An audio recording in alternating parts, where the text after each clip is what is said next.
Western world introduced the idea of feminism.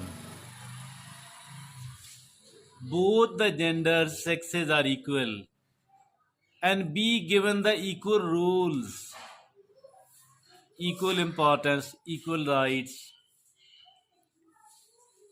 In a way, both of these are actually equal, but in another way, these are not equal because everybody have equipped with the different capabilities. Some of the capabilities are found in the both of these, or we can say that one gender can perform certain roles in a better way compared to the other. So this feminism, it spread over there. It came to the eastern countries as well,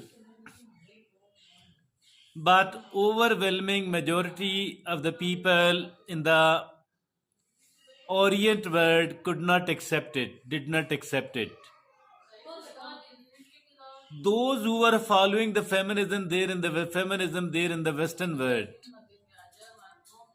they now say that it has put additional burden on us. On the one hand, we are doing all the family rules,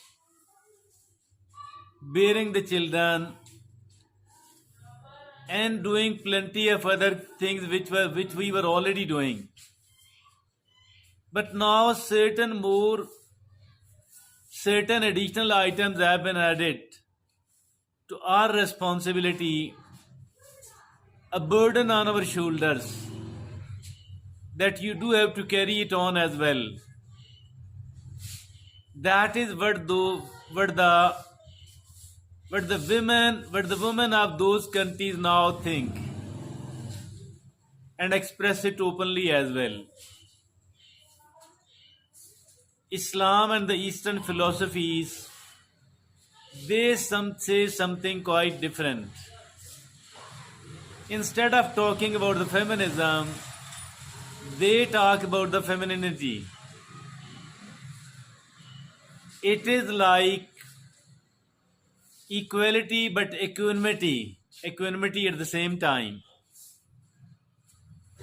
Not only that we be taken equally, but at the same time, since everybody, I mean both of these genders, certain additional strengths has been provided to the men by the creator, another certain